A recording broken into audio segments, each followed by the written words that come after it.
네, 원포인트 레슨 받아보는 시간입니다. 기술적인 분석 들어볼 텐데요. 김종철 프로증권의 김종철 소장 연결을 해봅니다. 안녕하세요. 네, 안녕하세요.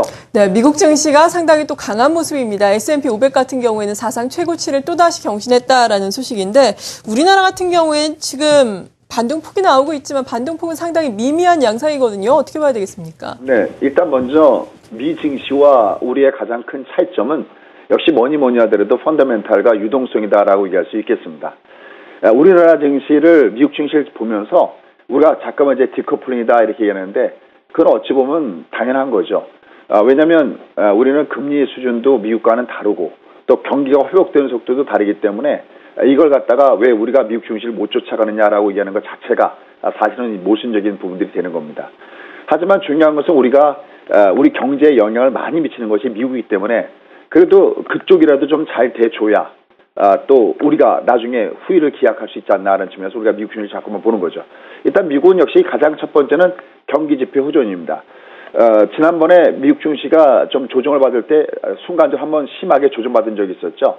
이때는 여러분 아시다시피 고용지표가 별로 좋지 않았습니다. 실업률은 나름대로 좋게 나왔지만은 신규 일자리 수가 축소하면서 내려갔다가 이번에는 엠파이어 스테이트 빌딩 지수라든지 주변적인 여건들이 좋아지면서 올라가고 있는데 미국 증시는 여러분들 한 가지 좀 적어놓을 것은 뭐냐면 미국은요 우리 경제 사이클을 어디를 기준점으로 보냐서 달라지는데 미국은 장기호황이 두 번 있었습니다.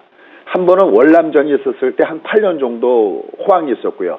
그 다음에 1990년대, 91년부터 2001년도까지 이때가 10년 정도 호황이었는데 이때는 IT 경기가 좋아지면서 호황이 있었습니다.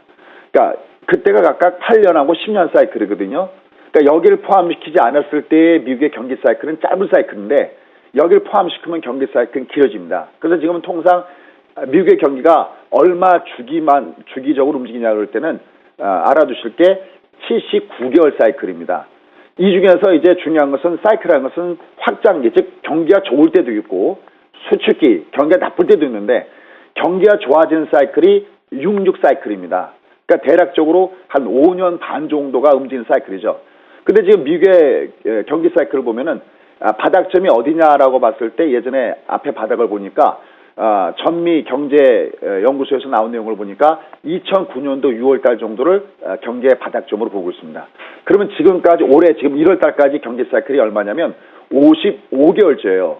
그러니까 66개월 정도가 평균적으로 호황기 사이클인데 지금 55개월이니까 앞으로도 미국은 대략 한 1년 가까이 한 10개월 정도는 긍정적인 힘이 남아있다. 이걸 먼저 염두에 두시고 보셔야 되겠고요. 그런 측면에서 미국은 상승 기조의 구간에 있다는 겁니다. 그럼 이제 두 번째 중요한 것은 우리는 그럼 왜 그러냐 그러는데 우리는 경제 체질이 다르고 주변 여건이 다릅니다. 일단 그중에 첫 번째가 디커플이 나타날 수밖에 없는 것이 중국 증시의 약세예요.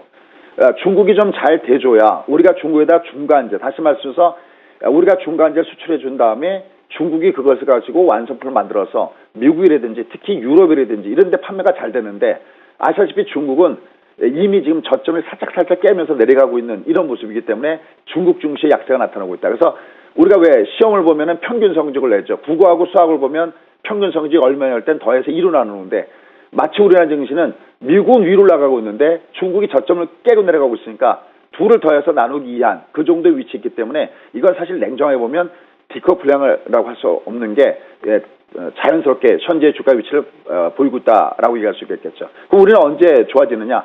역시 중국 증시가 약세에서 벗어나야 되겠고요. 또 하나는 우리가 일본하고 산업 구조가 매우 비슷합니다. 빵 사와라 그러면 우리가 샌드위치를 사올 것이냐 아니면 햄버거를 사올 것이냐 둘은 경쟁 관계에 있죠. 우리와 일본은 마찬가지예요. 그런 산업 구조가 같기 때문에 경쟁 관계에 있습니다. 그러나 중국하고는 경쟁 관계라기보다는 어떻게 보면 우호적인 관계가 많이 좀 포함되어 있습니다. 그래서 일단 현재 국내 증시가 소위 디커플링 상황이 나타나는 것은 역시 중국이라든지 그다음에 엔한율의 부담 이런 것들이 좀 벗어나야 이게 좀 나타날 것이다. 하지만 이번 달에 아주 다행스러운 것이 있습니다. 이번 달에 지금 지상으로 봤을 때 코스피는 별로 그렇게 힘을 못 받고 있지만 코스닥은 아주 좋죠.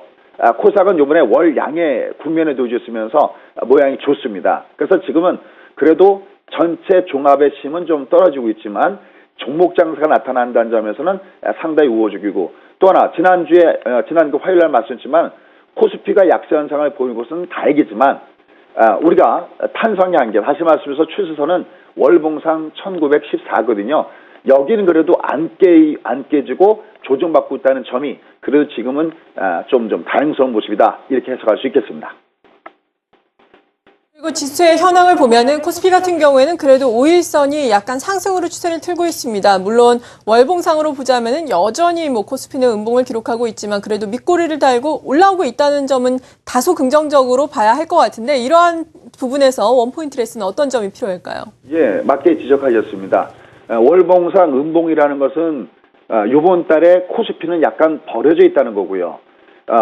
지난번에 한번 제가 차트에서 보냈듯이 코스피는 지금 매도 신호가 나온 다음에 2개월째 아직까지는 매수 신호가 나오지 않고 있고요. 이런 상태 속에서 이제 우리가 중요한 것은 음봉은 음봉인데 우리가 왜 좀 깨져도 덜 깨져야 좋겠죠. 그래서 음봉이어도 아랫꼬리를 다느냐 안 다느냐가 중요한데 방금 앵커께서 지적하셨듯이 지금 5일 평선에 살짝 터 나오기 때문에 아랫꼬리는 달고 있는 모습입니다. 그럼 이제 아랫골 달고 있는데 이게 지금 그러면 좀 위로 좀 쭉쭉 빵빵 뻗어 가져야 되는데 그 여건은 그래프를 보면서 설명드리면 쉽게 이해할 수 있을 겁니다. 자, 준비된 자료 화면 가지고 한번 설명을 드려보겠습니다. 오늘은 플렉서블 이평선에 대해서 잠깐 좀 우리가 알아두면 굉장히 도움이 될 텐데요. 플렉서블 이평선 이렇게 생각하시면 됩니다.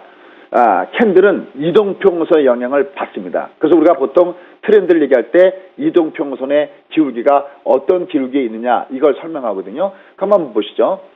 여기 지금 잠깐 보시면요. 박스가, 두 개의 박스가 지금 파란 박스로 보일 텐데요. 첫 번째 이 박스는 20일 평선이 빠져나가는 주가가 바로 요 구간권대에 놓여져 있습니다.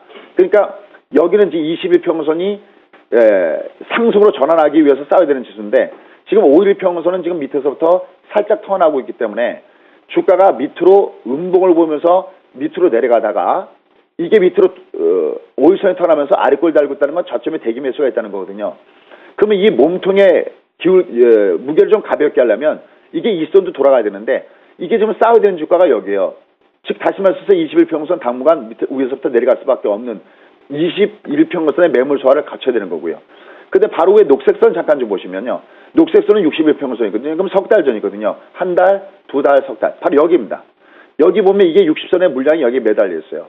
그러면 이건 아마 초보자님들이 보시기에도 지금 내려가다가 5일선이 턴하는 건 요건 그래도 뭐랄까요. 다행스럽다라고 할 수 있는데 의사 선생님이 해서 위험한 고비 넘겼습니다 그러려면은 이게 20선도 턴해야 되고 6선도 턴해야 되는데 지금 소화해야 될 물량이 20선 물량이 여기 그 다음에 60선 물량이 여기 즉 다시 말해서 20선과 60선에 역배열되는 이 물량들은 아직까지는 조금 시장에 매물 소화 과정을 필요로 하고 있다는 것을 제시하고 있다는 얘기죠.